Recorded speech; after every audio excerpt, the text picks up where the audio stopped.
MA English, Part 2, Annual Examination, Paper 6, Linguistics, Question 2, 2020, Punjab University.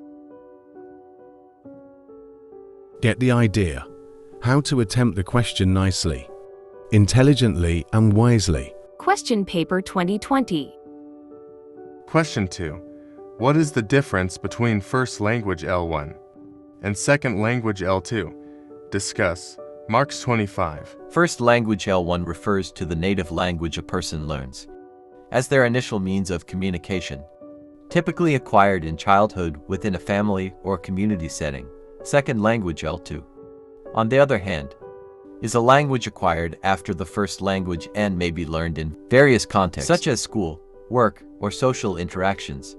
The critical distinction lies in the timing of acquisition and the natural environment in which the languages are learned. L1 is acquired naturally, while L2 acquisition is usually more deliberate and may involve formal instruction. Additionally, L1 often influences cognitive and cultural aspects more profoundly, shaping an individual's worldview and thought patterns, whereas L2 acquisition may require conscious effort and can be influenced by the structures and cultural contexts of both the first and second languages. In-depth differences between First Language L1 and Second Language L2 acquisition encompass various linguistic, cognitive, and socio-cultural aspects. 1. Timing of acquisition. L1 is acquired during early childhood through exposure to the language spoken in the family and community. L2 is typically acquired later, often during formal education or in a different cultural setting. 2. Learning environment. L1 is learned in a natural, immersive environment where the child is constantly exposed to the language. L2 learning might take place in diverse settings, ranging from classrooms to language courses, with varying degrees of immersion. 3. Cognitive development. L1 acquisition is intertwined with overall cognitive development and influences fundamental cognitive structures.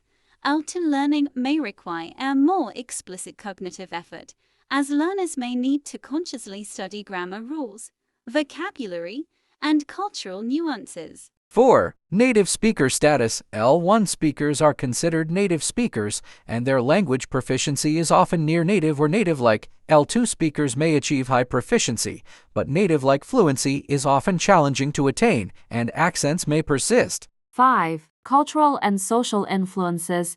L1 is closely tied to an individual's cultural identity and socialization within their community. L2 learners may navigate cultural nuances and social contexts, possibly facing challenges in fully integrating into the cultural fabric associated with the language. 6. Critical period hypothesis. There's a critical period for L1 acquisition, and exposure during this time greatly enhances language proficiency.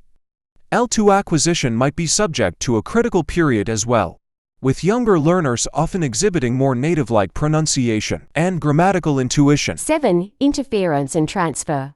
L1 can influence L2 learning, leading to positive transfer where similarities aid learning or negative transfer, where differences cause errors. L2 learners might experience interference from their L1, affecting pronunciation, grammar, and vocabulary usage. Understanding these distinctions aids educators and learners in tailoring language instruction approaches, and acknowledges the complexity of multilingual development.